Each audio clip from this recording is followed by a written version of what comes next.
25 of the 2025-26 NBA season is over, which means it's time to run it back. This is Run It Back NBA Weekend Review Heat Edition. I'm Eric Labrador at thepeachbasket.net, covering the Miami Heat. This is the show where we recap the week that was in the NBA and then highlight the marquee matchups for the week to come for the Heat. In the review of the week, it's very simple. Miami was ice cold, and they are ice cold to end the season. In the two-game series at Toronto, the Raptors outscored the Heat 249 to 209. They out-rebounded them 107 to 85. On Tuesday, it was Scotty Barnes scoring 25 points and 8 rebounds. And then Thursday, it was Brandon Miller doing his damage, bullying the Heat. The one bright spot was the Heat winning in Washington on Friday at Washington. Toronto ended up sweeping the season series. In our power ranking segment, we start with the only objective overall top 10 NBA power rankings anywhere. And you can read about how we get to these rankings and see the entire list at thepeachbasket.net. If I could cue a glass breaking sound, I would, because the Heat dropped out completely of the power rankings. And as a fan, I'm exaggerating this, I know. The top 5 teams have set the pace the entire season and should provide some great conference final matchups: the Knicks, Celtics, Pistons, Spurs, and Thunder. In our standout stats segment, oddly enough, Simone Fontecchio was at the sexy offensive part, leading the team in points, threes made, field goals attempted, and player pace. He also tied in a three-way tie for the lead in steals. Bam Adebayo, as being the captain and setting the pace, he led the team in total rebounds, offensive rebounds, defensive rebounds, tied with Khalil Ware for blocks with .7, averaging .7 per game, and along with Keshad Johnson, had the lead in steals this week. Davion Mitchell, the truest point guard since probably Goran Dragic, averaged 8.5 assists this week. And now the Heat will finish up today at 6 o'clock at the Kaseya Center against the Atlanta Hawks. Moving into our marquee matchup segment. As a fan, you can see it's almost over, fans. And with every Heat fan, with every marquee matchup segment, I always say that the Heat have to win every game. Now every fan gets to the point, and as a fan, I'm glad that the Heat don't subject the fans to constant torture some franchises have done this season in tanking and visibly tanking.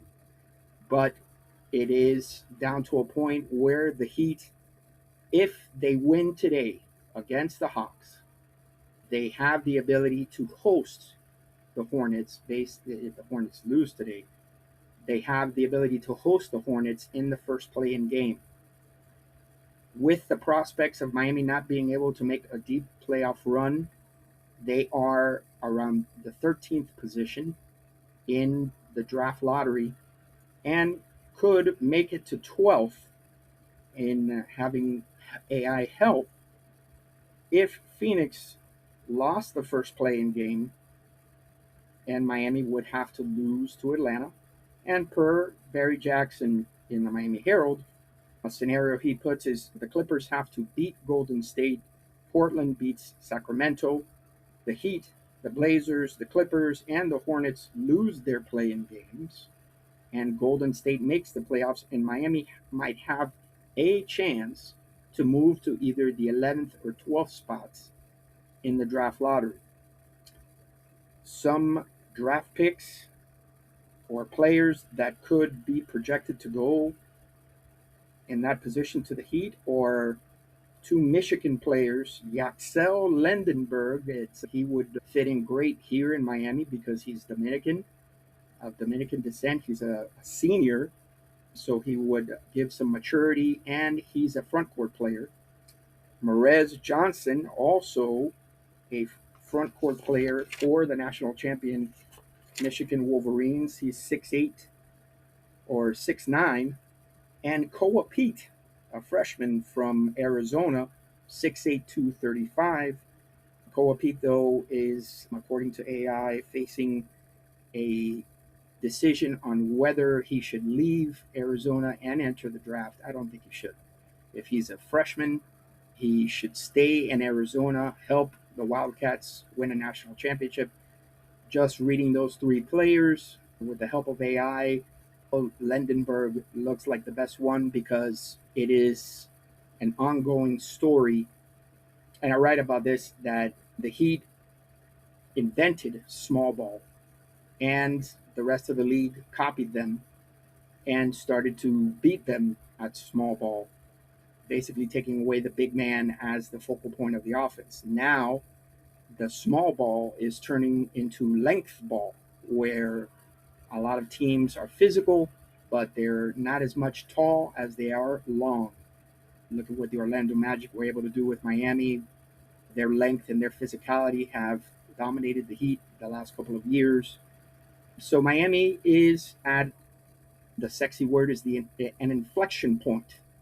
Who knows if there's anything going on between Pat Riley, a culture clash between him and Nick Harrison on which way to go in terms of selecting either veteran players or building and developing through the draft. Who knows what's going on there, but Miami is at that point where they need to figure it out.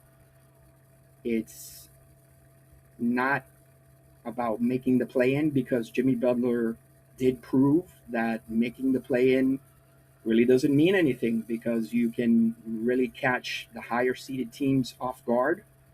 So it's not about the play-in or making the play-in 4 straight years. It's about that the Heat are on the back foot when it comes to moving with the times.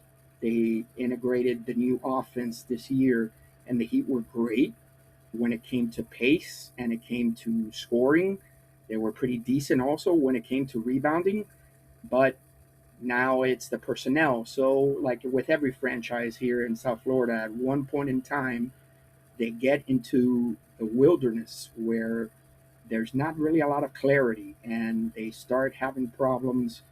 The sum of the team, or the total of the team, is greater than the sum. If it's not the offense, it's the defense. If it's not the defense, it's the transition. If it's not the transition, it's the turnovers.